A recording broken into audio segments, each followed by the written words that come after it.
Welcome to Making It with Terry Woolman, the show that explores the secrets, successes, and strategies for making it in the music biz. And now, here's your host, Terry Woolman.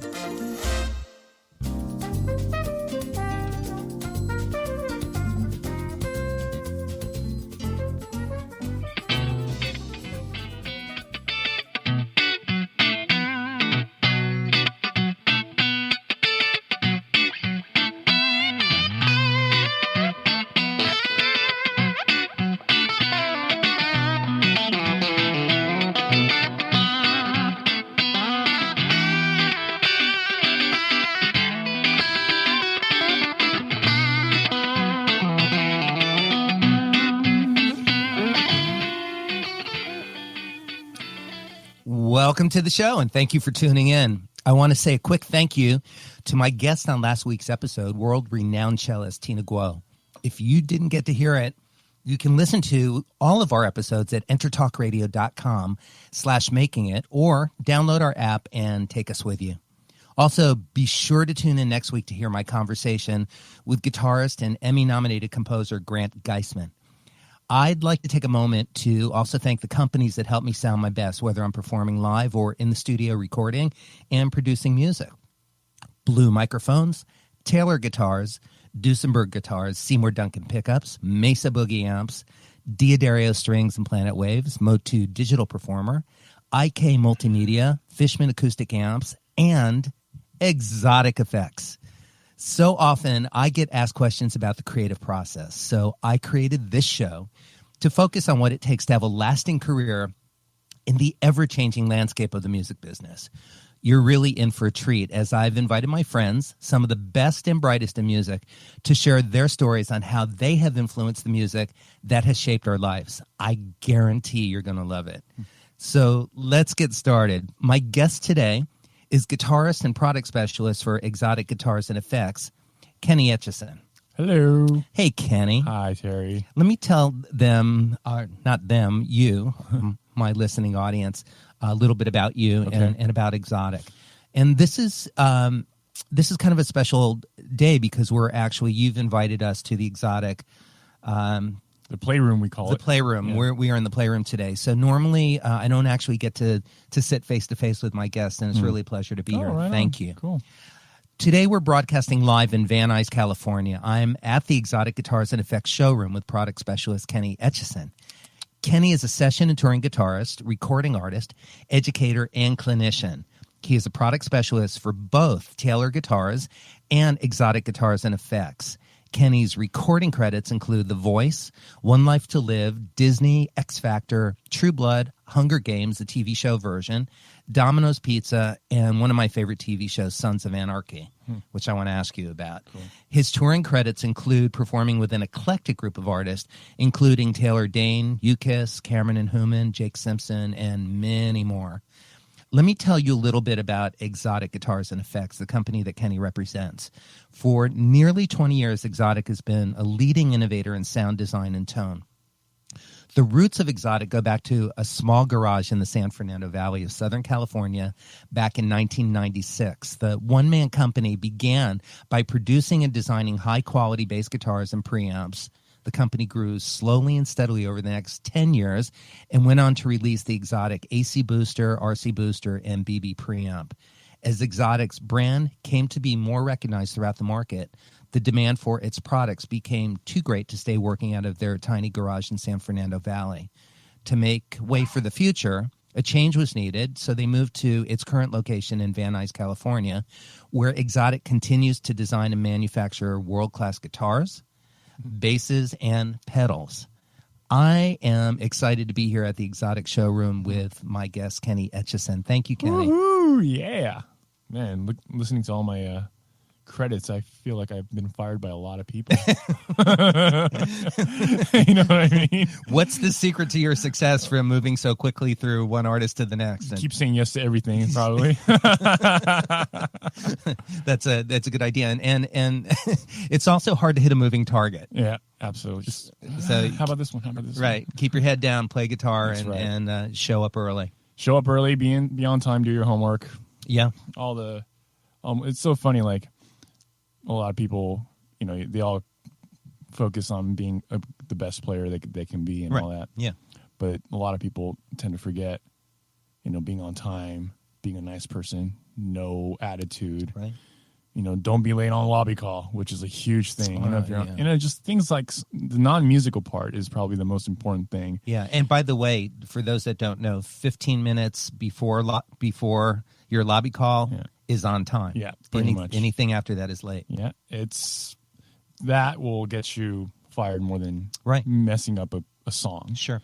You know what I mean? So that's where I feel like that's how a lot of the musicians like yourself and all my other colleagues and people that I respect, they all have that in common. They're very professional, and what professional means is being on time. And like I said, all that stuff that I was talking about, and a lot of the younger generations are almost forgetting that. Were you taught that in school, or did you learn that when your parents? My dad was a very strict father, and being Japanese, I'm born and raised in Torrance, California, which there's a lot of Japanese community there. And then my first language was Japanese, actually, and I was kind of taught by that whole culture. So being respectful, being on time, all that stuff was already kind of under my skin right before kindergarten, pretty much. I would imagine, yeah. So that kind of trickled down, and when it kept growing on me, and the thing that I thought it was normal was actually not from other people. Right. And that kind of put me on a certain place where I might, after I graduated college or music school at MI, I started gigging slowly, and I was always there like way too early. When my first session, actually, the producer yelled at me for being early. Like, you're always early. Like, just be here a little bit later. I'm like, you said 1 o'clock, right? Like, what's wrong about being? But he was joking, obviously, half joking, half kind of whatever. But things like that kept me a good reputation, and my skill set was, I guess, good enough to keep myself employed. But at the same time, people recommend me for being professional, and that's what the true meaning of being professional. You have to be good. Of course you have to be good. Right. That's a given. That's a given. Like, you need to be able to play your instrument. Yeah, exactly. But there are a lot of us that can play that are not really a whole lot of fun to be around. Yeah. I mean, there's no time for Debbie Downers and no time for people that are giving attitudes and always just kind of, giving dramas everywhere. And I would never recommend those people for myself. The people that I recommend are the people that I want to hang out with. The people that I know that they will not put smeared dirt on my face. Right. You know what I mean? Because I also got a lot of gigs from subbing for people when I started off. And my mindset was,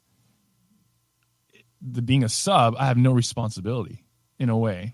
I could mess up and completely screw it up, and they will never hear from me again. Right. But the thing is, the person that asked me to sub, they're gonna get, yelled at and get. Oh, there's a consequence. Yeah, he'll probably get fired, and I didn't want that to happen. And I obviously, I try to be professional and try not to, be disrespectful to both ends. I did my best, and I had a good reputation. So the players that I played with at the time, got my number and whatnot, and that slowly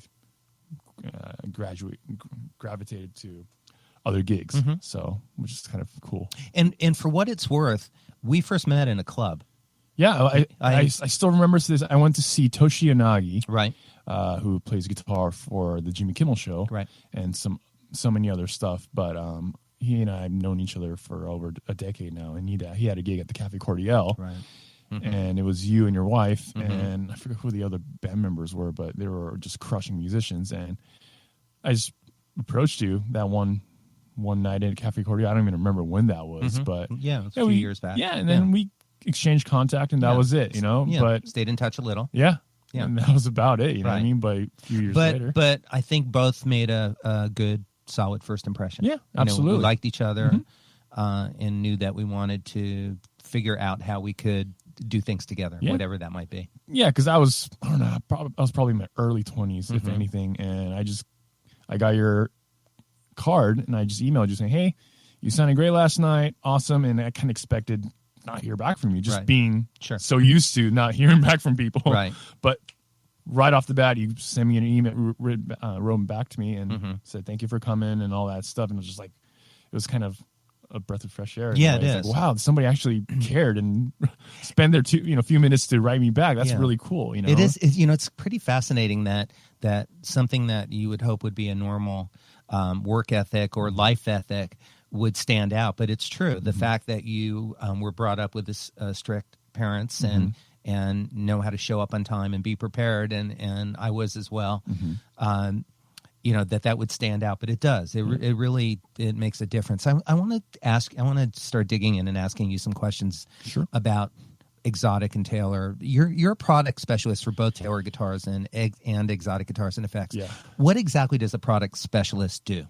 Being a dork and a geek, pretty much. And your qualifications? That's my those two things. I'm a full-on geek. I love gear. Yeah. And I love pedals, guitars, anything guitars, amps, and anything new. I'm all over it. And basically, a product specialist is it's a broad word in a way.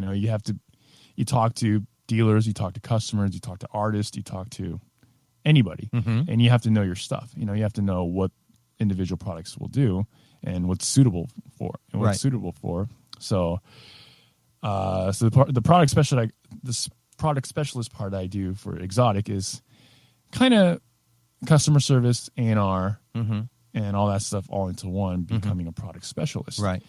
And that's where we met, and that's where we started working together again. Right. And we talked about pedals. We built your pedal board. Right. We lent you the guitar. Right. You helped me to really design my sound. Yeah, I'm a sound designer, I guess, in a way, for guitar players. Absolutely. And that's what I do. So I still talk to dealers about, hey, what's this pedal do? What does this knob do? And that goes with any end users or artists and guitar players and bass. And I do A&R for the bass players too. So I need to know what the bass player wants. Right. So I do a lot of research on that part, that end as well. So the product specialist part of Taylor is what I do is I go on the road almost 12 to 14 weeks out of the year, and I'll scatter around obviously. And I go all over the country, parts of a lot of part of Canada and the United States, and hop basically music stores, from big stores like Sam Ash Guitar Center to small stores, mom and pop stores. And I do like an hour and a half show demonstrating all the different body shapes and tone woods and what it's suitable for. And it's a sales event, but at the same time, it's an educational event. And I play acoustic guitar all by myself in front of 40 to 50 guitar players. Right.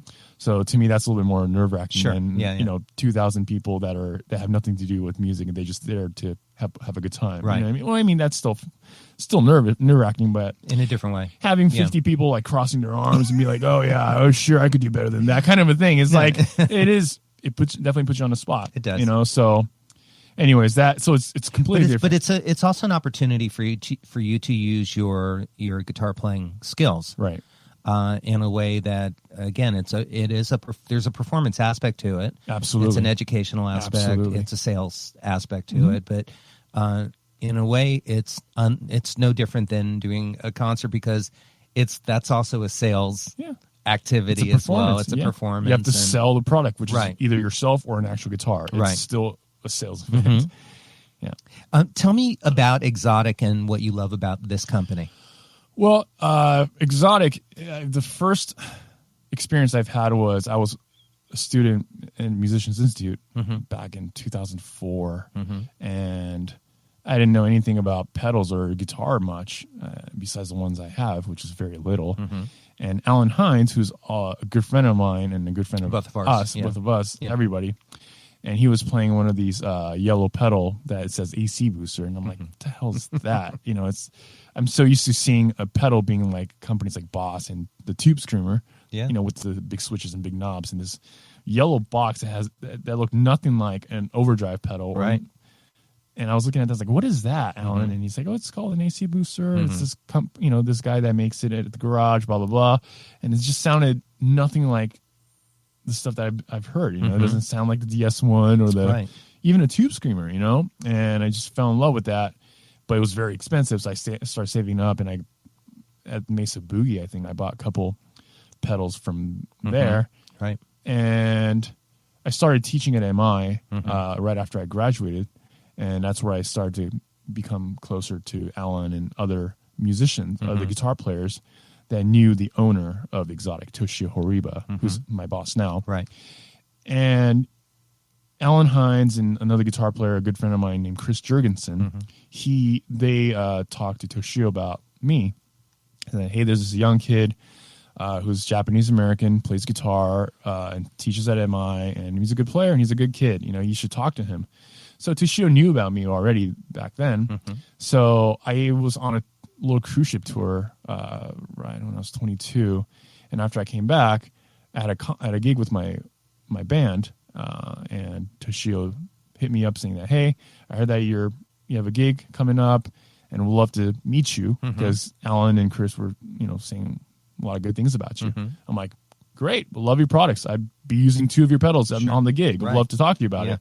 So that was the first contact. And he was kind enough to give me a few pedals at the time, and he put me on the artist endorsement list, which was like, oh my God, I'm 22 years old and I have like a free pedal. This is great. Which was, I did not expect anything like that, but since Toshio being such a sweetheart of a person and very supportive, he gave me, a lot of things. And I'm, throughout the years we were talking and contacting, but it never ended up being like an employment opportunity until a couple of years ago, where the company has become really big compared to a one man, one garage kind of a thing. And he wanted to expand the company to a bigger company. So he wanted to hire somebody that could play guitar, who knows gear, who knows musicians, who've been in this industry long enough. And it also didn't hurt that you're bilingual, that you're fluent in Japanese and English.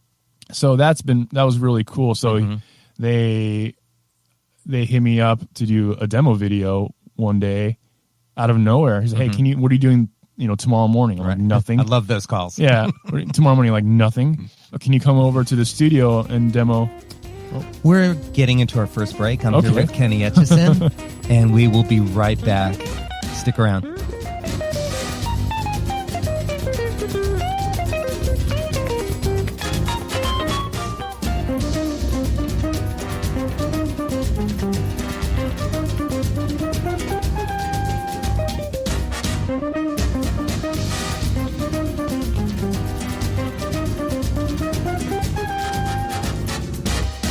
Are you serious about your music? Are you ready to run with the big dogs? The experts at Pitbull Audio have the gear to get you into the game. From leading manufacturers like Mesa Boogie, Fender, Pioneer, and American Audio. To sound your best, you need the best. Pitbull Audio can deliver in rehearsal, on stage, and into the big time.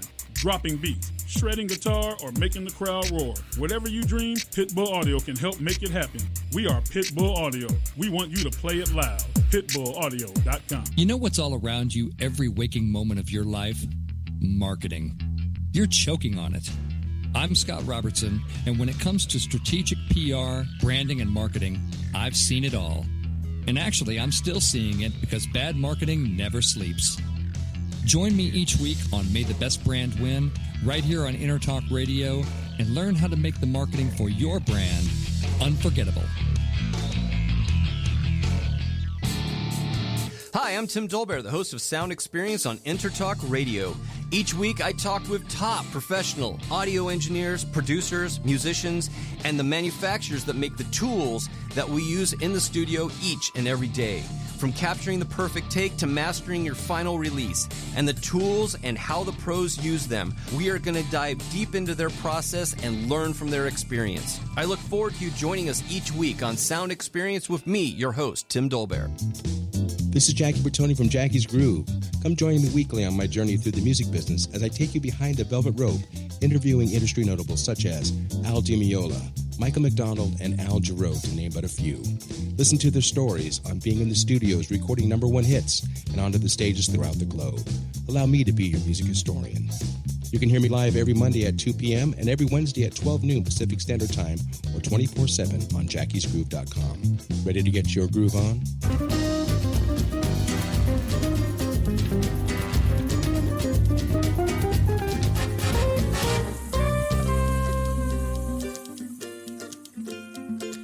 Welcome to Making It with Terry Woolman, the show that explores the secrets, successes, and strategies for making it in the music biz.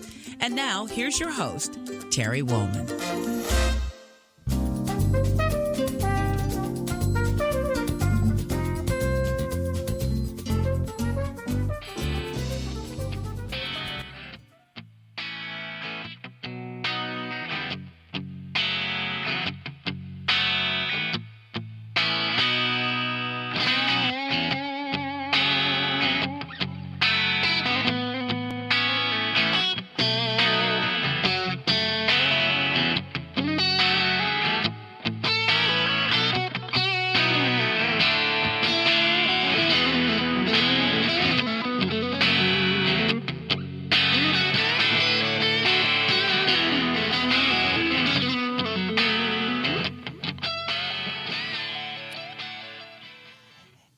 Welcome back. I'm here with Kenny Echizen, Product Specialist for Taylor Guitars and Xotic Guitars and Effects. Hi, Kenny. Hi.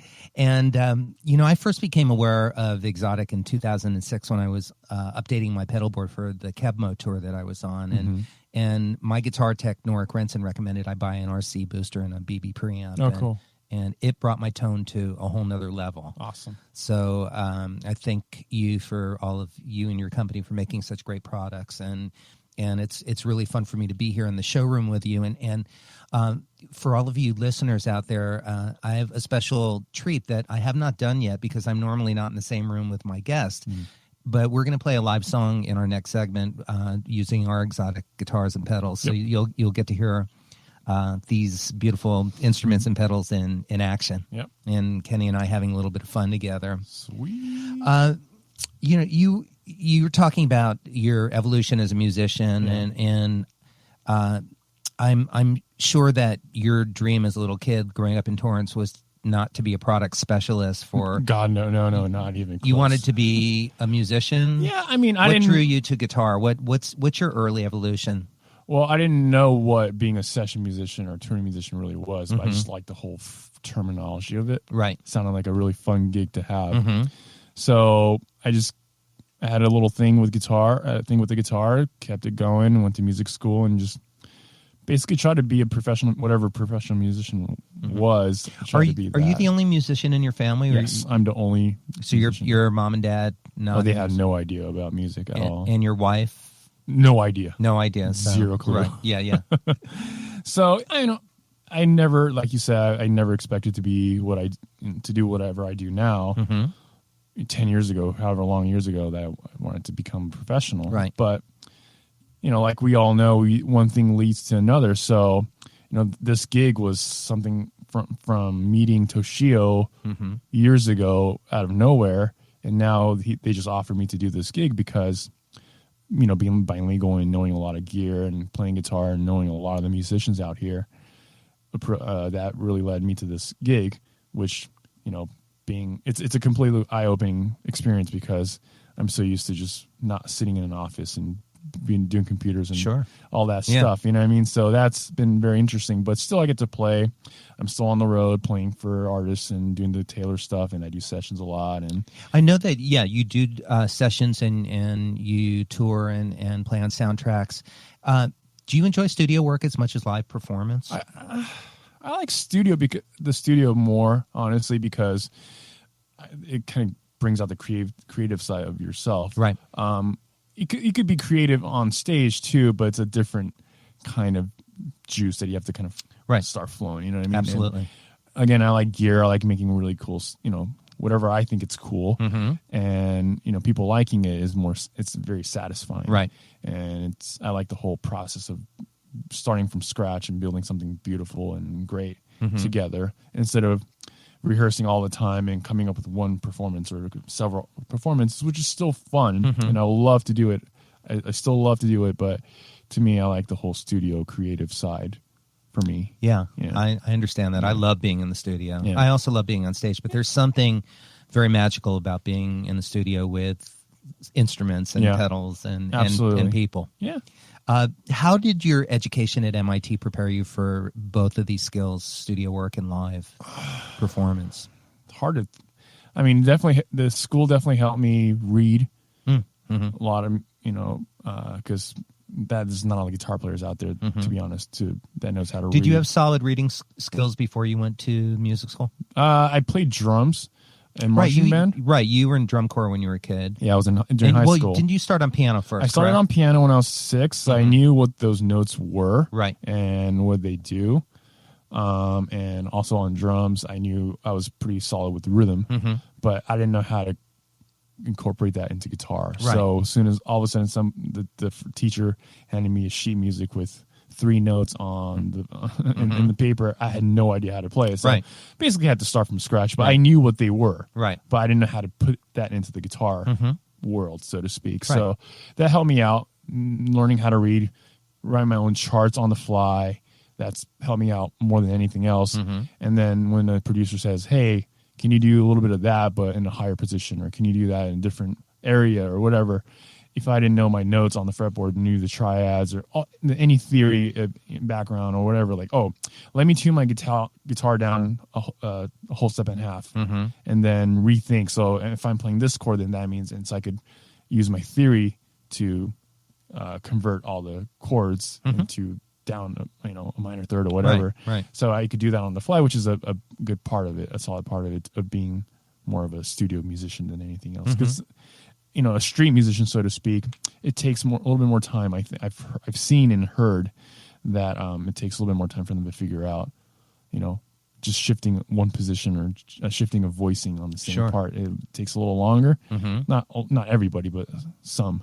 So that being educated definitely helped me on that. Yeah, that makes sense. It knowledge is power. Absolutely. In every aspect of life. And some people say, theory and music school is going to take out your soul. It's total bullshit. Thanks for saying that, because actually when I made a decision to go to music school, I went to Berkeley. I studied in Miami where I grew up, and then moved to Boston. Yeah. I was afraid that I was going to lose the whatever special it was that I had as a player, and I realized very quickly that all the information and the knowledge just enhances it. It doesn't take over or erase the very unique thing that makes you Kenny or me Terry. Yeah. So, but it's fun. It is bullshit. It is a total bullshit. Yeah, and I don't know where we get that idea from. They're just scared of learning new stuff, or like being on the spotlight of telling yourself you actually don't know how to do this. And musicians and guitar players are nothing but egotistic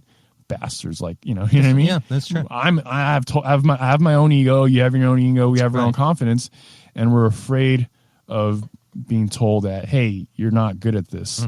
Fix it. Right. And we get offended. That's our first thing. So just not a lot of people, I guess, could really admit that in a way. And, there's a quick example. I did a gig where it was like a gospel thing, and somebody handed us a chart, and everybody were gospel musicians, and they were, great on their own things, but I was kind of the non-gospel guy that just got hired to do this gig. Right. And I would start reading, and this bass player, I'm not going to say his name, obviously, but he said, oh, I don't do that. When he said, when somebody handed him a chart, I'm like, what do you mean you don't do that? You mean you can't do that? Right. Don't act like you're cool or anything like that. Right. Like not knowing how to read, I get it. It's okay, but don't act like you're just, you're cool because you can't read or anything. Right. And we all know musicians that are not readers or not good readers that are still phenomenal musicians. Absolutely. It doesn't define you as a musician, but the more skill you have, the broader your skill set, the more opportunity that you have to make music and work. Yep. And again, like you said, I know a lot of people that could read anything upside down, front and back, that are great players, as well as players that are amazing players that cannot read a single note, which is totally fine. There's nothing wrong about it, but just bringing that attitude along with that is the worst thing you could do. Oh, absolutely. To put yourself, in the market. I agree. One of the things that I enjoy about your position with Xotic and with Taylor is that you make videos to show off the instruments and the pedals. And I'm wondering, how do you choose the songs that you do, and how do you prepare for each video? Inspiration. All the songs that you were hearing in the beginning, that was just me playing the guitar, noodling for a few seconds, and whatever comes up. Right. You know, like the looks of the guitar, the sound of the guitar, it kind of leads me to a certain direction of music or styles of music, and I just kind of go for that. So it's all full improv. I never really, you know, really like compose much stuff. So you're given artistic freedom to do whatever you want to show what is wonderful about the instrument. Yeah, exactly. Yeah, for the Taylor guitar stuff, certain guitar is suitable for certain style. So I obviously gravitate towards that and come up with a piece or play a certain I thing see occasionally for your acoustic guitar demos for Taylor that you've worked out a guitar arrangement of a particular song, and it's really, I really enjoy them. Yeah. Yeah, and I'm a Taylor endorsee. Right. I've been playing Taylor guitars for over 20 years, and but I really look forward to seeing your videos because they're fun. They not only show off the tone of the guitar, but I still get to feel you as an artist, and I appreciate that. Oh, thank you. It makes it more interesting to me, and it makes me appreciate the instruments more. Yeah, just knowing what the product is good for. You know, you would never want to play a heavy metal music on a big L5. You know what I mean? Right. Yeah. You wouldn't want to play a straight ahead jazz on a super pointy shred guitar, you know, with nines on or anything like that. Right. You can still do it, but it's not suitable for that. Right. You don't want to play a fingerstyle piece on a big humongous jumbo acoustic guitar or whatever. Although occasionally there are the people that break the rules, like Ted Green, who was this amazing jazz guitar player who played on a telly. Right. I mean, there's so many great telly players that are playing so many different styles, even jazz. And Ted just, I mean, it's Ted, or Wes, whatever. Or Ted Nugent back in the day with playing his. like a 175 or something like that, right? It was actually a narrow body. It was a narrow body Gibson. I forget which model it was. Okay. But it's he did that and worked that with Marshall amps and developed his sound. It just works. Where everybody was playing that instrument as a jazz instrument. Yeah. So.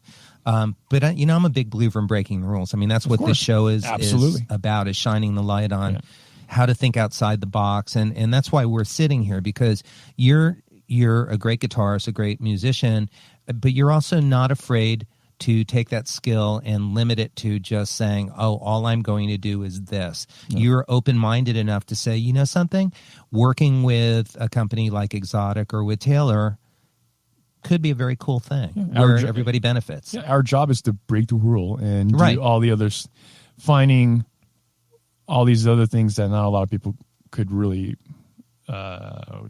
discover. Mm-hmm.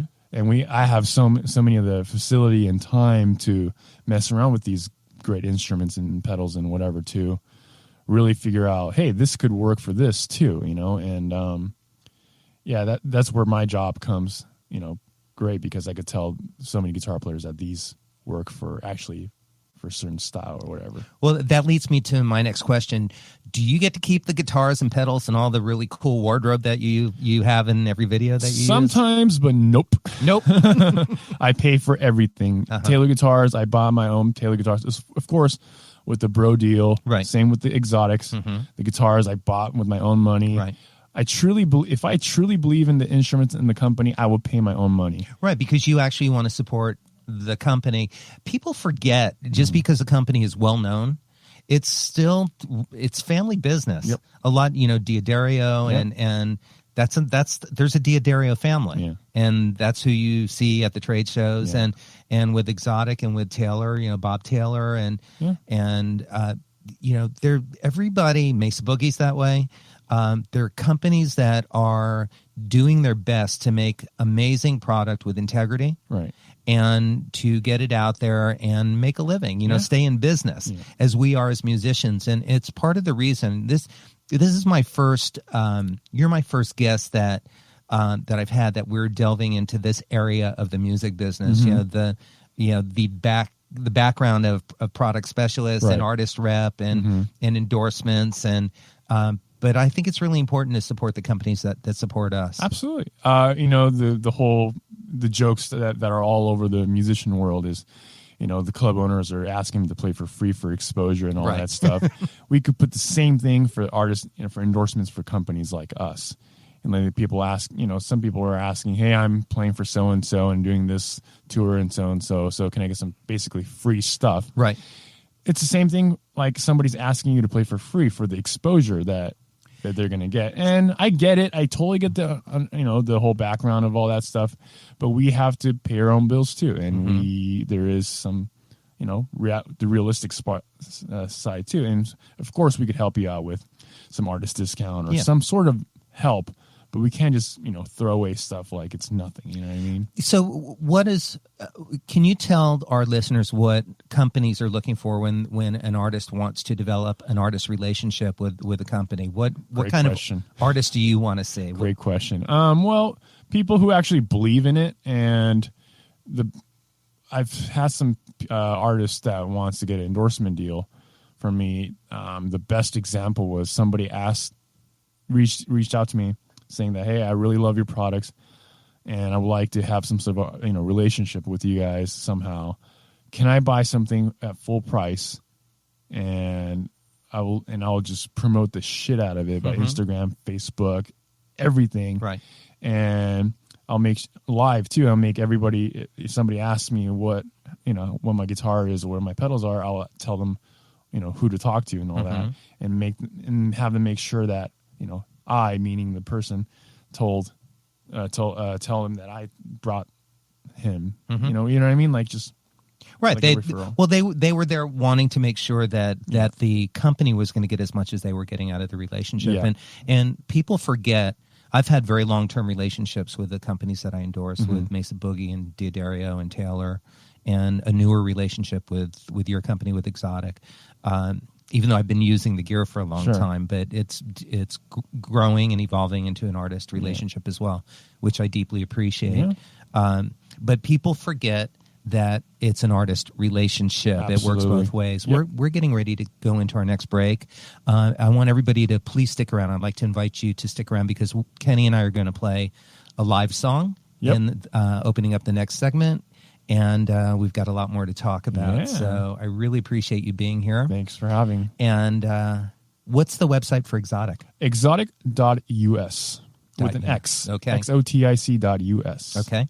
And Taylor Guitars? TaylorGuitars.com. We will be right back with my guest, Kenny Echizen. Woohoo! That's right.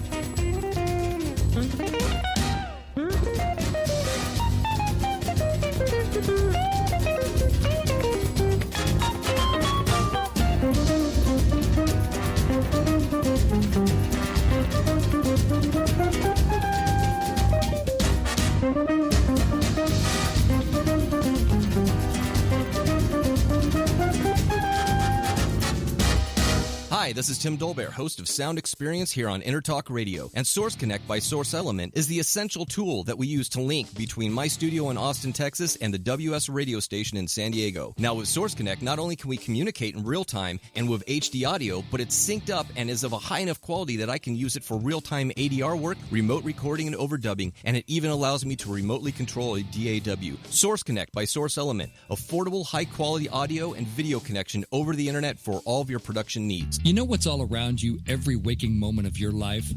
Marketing. You're choking on it. I'm Scott Robertson, and when it comes to strategic PR, branding, and marketing, I've seen it all. And actually, I'm still seeing it because bad marketing never sleeps. Join me each week on May the Best Brand Win, right here on InterTalk Radio, and learn how to make the marketing for your brand unforgettable. Make this your vinyl night. I'm John J.R. Robinson, and every week, music creation comes alive through stories, experiences, and sounds when vinyl records filled our hearts and minds. My friends and I share our tips and techniques used in creation of iconic tracks for recording artists such as Michael Jackson, Eric Clapton, Quincy Jones, and Steve Winwood, to name a few. Vinyl has emerged hot, and the soul of vinyl defines art and passion which burns deepest at night. Tune in every Wednesday. Are you serious at 2 about your p.m. music? Pacific Are you Standard ready to Time run on with the InterTalk big Radio. dogs? The experts at Pitbull Audio have the gear to get you into the game. From leading manufacturers like Mesa Boogie, Fender, Pioneer, and American Audio. To sound your best, you need the best. Pitbull Audio can deliver in rehearsal, on stage, and into the big time. Dropping beats, shredding guitar, or making the crowd roar. Whatever you dream, Pitbull Audio can help make it happen. We are Pitbull Audio. We want you to play it loud. PitbullAudio.com.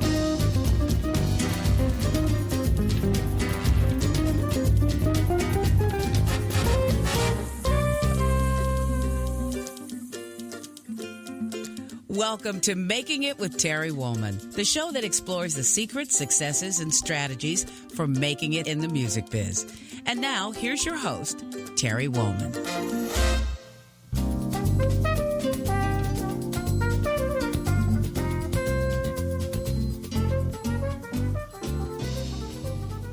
Thank you and welcome back. And this is our first live music performance on Making It with Terry Woolman.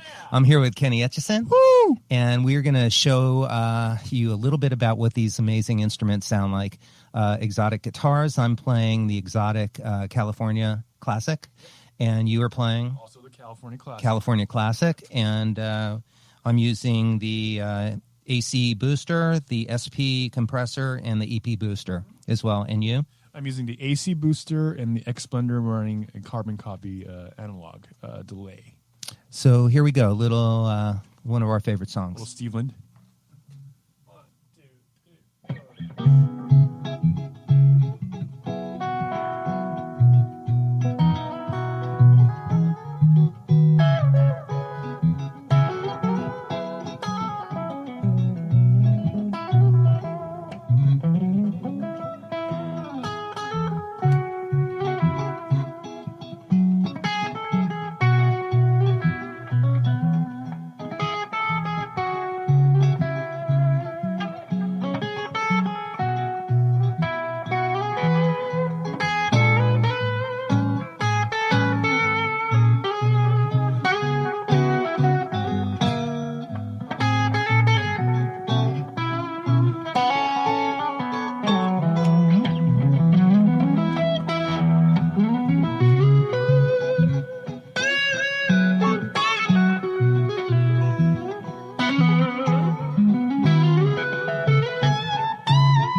Thank you, Kenny. Awesome. Thank you, Terry. Awesome. That was fun. We need to do, I think, more live music on the show. This is going to be a new segment as often as possible. You studied at Musicians Institute from 2004 to 2006, yes. And then you stayed on as a teacher from 2006 to about 2013. Yeah, I like the place so much, I had to stay. I'm amazed that you did that. Tell me about those 9 years of your life. Well, it was definitely a learning curve in so many ways. First off, being a student there was a blast. Yeah. 12 hours a day for a year and a half. Did you have a social life when you were at school? Not really. In terms of social life within the school, right? I jammed, hung out, nothing. 24 hours music. It was music. Yeah. Yeah, same here for me. Yeah, that was. I mean, same with you at Berkeley. You know, I mean, that's how our life was. And my social life was running. I ran around the reservoir in Boston. Oh wow, cool! By myself, which was very not social at all. But I mean, that's what I considered my fun time. My playtime was getting some exercise. And for me, it was just being, being around guitar was my dream. So I was it was a dream come true. And you lived in Hollywood? No, I lived in Torrance. So you commuted? So it's the only time I was in Torrance was to sleep and eat. Were your parents supportive of your time in school? Very. Oh, that's really nice. Yeah, I was not a really good student back in high school. And they were stoked that I actually wanted to go to school and focus and getting good grades. And, you know, I've won a couple awards and, you know, and then as soon as I started being a faculty there, that was kind of a big wow factor for my teachers and my parents to be like, okay, you're doing something right for once, kind of a thing. So yeah, from then on, I became close with a lot of teachers there, and I've, you know, just became friends, a real friend with many of these teachers. Right. So that was kind of a cool experience. So it seemed like a very natural next step for you. It didn't feel like you were trapped and that there was nothing else that you could do, so you had to teach. Yeah, the fact that I could actually make some money doing what I love. do is I would do anything, and I'll never regret that. I personally love teaching, and I think it's a very important part of what we do is the opportunity to share our knowledge, our experience, our wisdom, and mentor or teach or guide. Yeah. I love teaching too. Yeah, it's great. It's a great part of what we do. And it makes us better musicians. Absolutely. Yeah, there's I learned that I study martial arts also, and I remember when I first started studying, I was 40 when I started studying. So I started studying late in life, and I was a white belt. I was just learning something, and then they taught me something, and I practiced and practiced and practiced, and then they told me I needed to teach it to somebody else, and I didn't understand why or how I could do that. And the sensei said, "That's how you learn. You learn by teaching." Yep, absolutely. Yeah, you have to know your shit. You know, that's you have to know what you're teaching, or else you can't be a good teacher. Right, and they do that in medical school also. That you know they basically say, see one, do one, teach one. Yeah, that's how you learn. Yeah.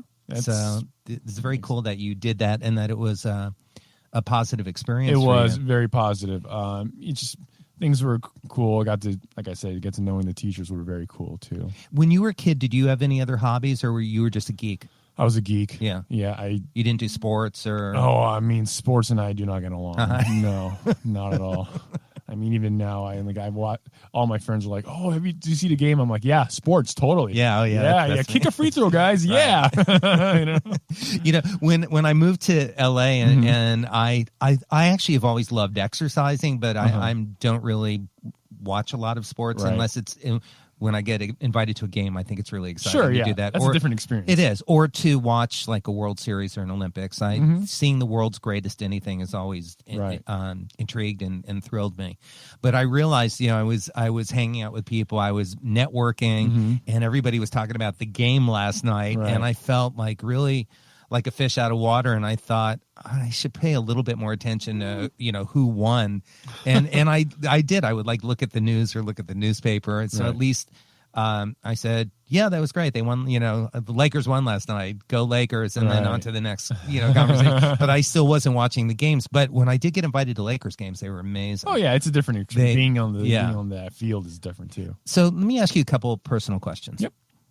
Coffee or tea? Coffee. Absolutely. You didn't coffee. even have to think about that. Nope. I'm drinking coffee right now. As we speak. That's what's in your secret cup? Oh, yeah. All the way.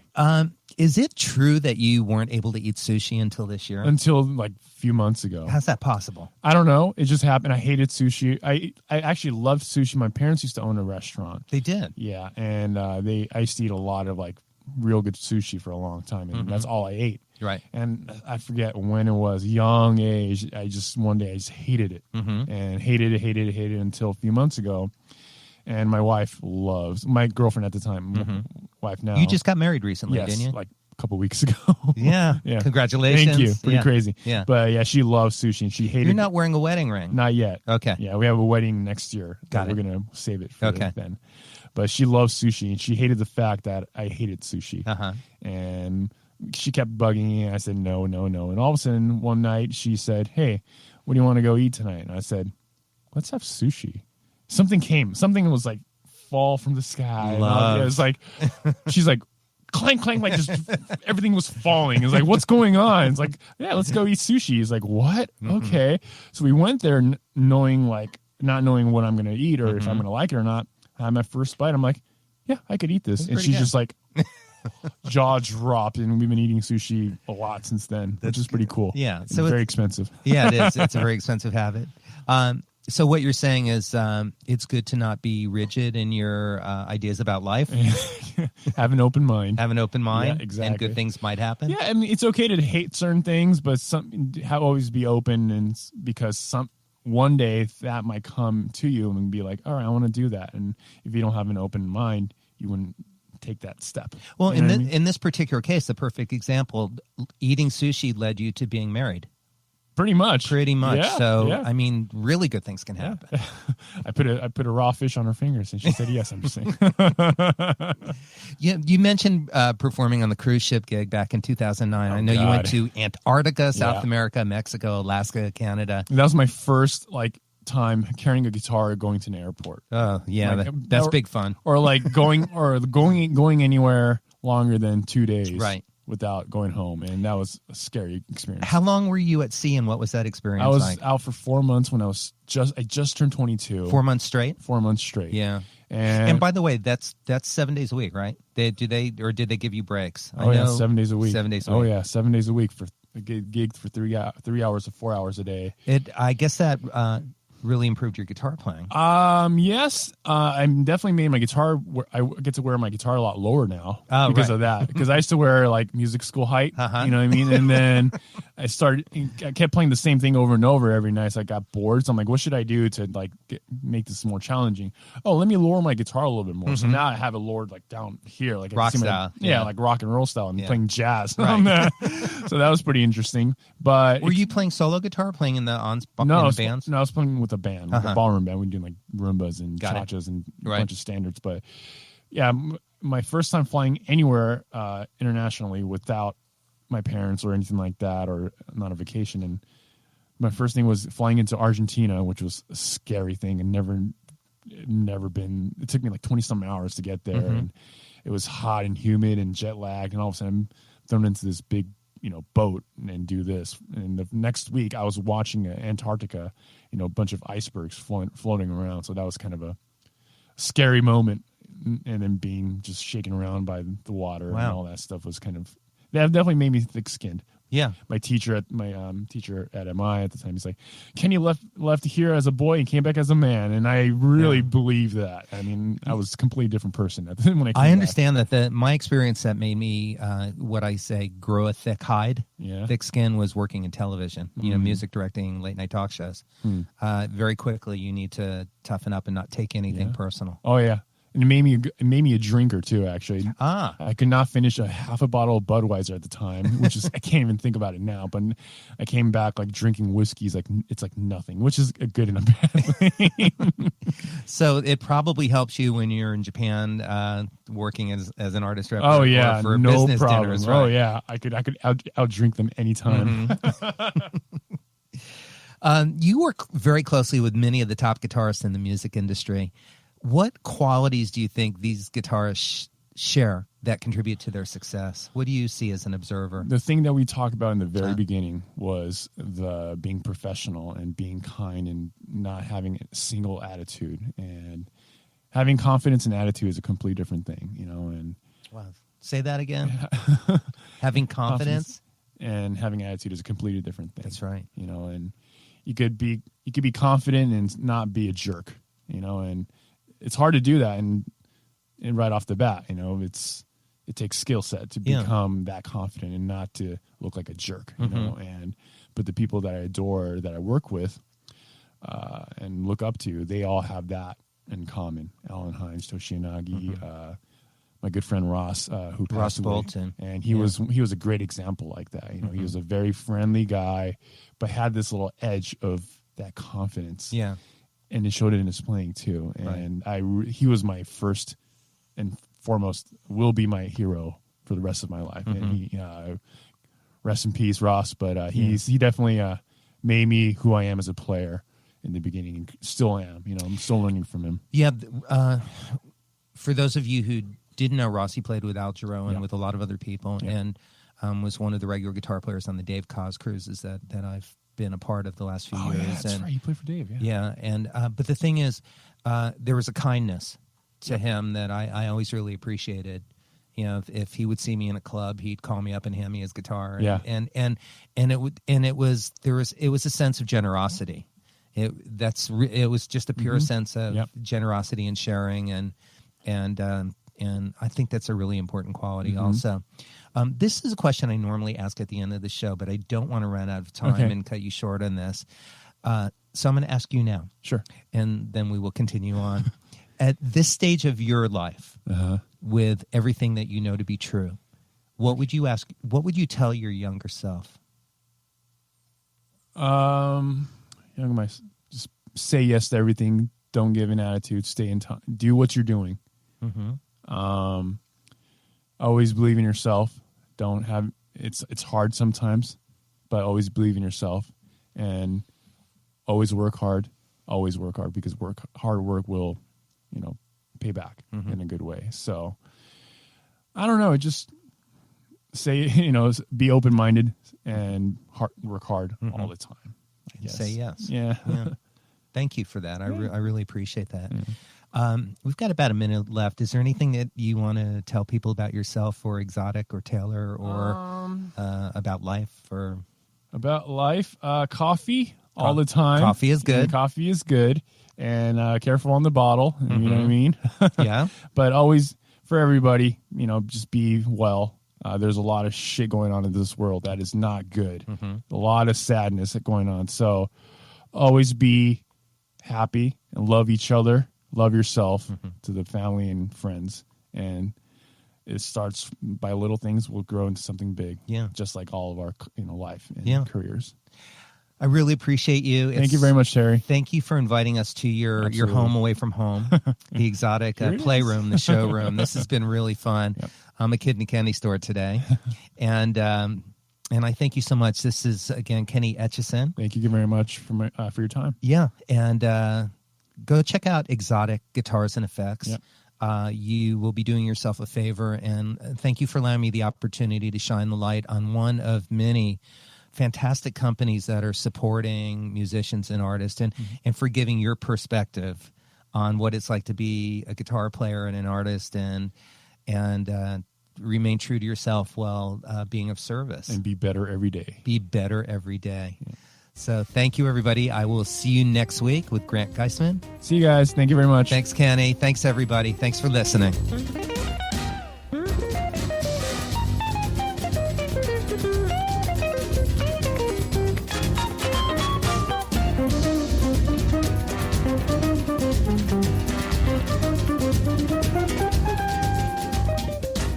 Tune in again next week for another great episode of Making It with Terry Woman.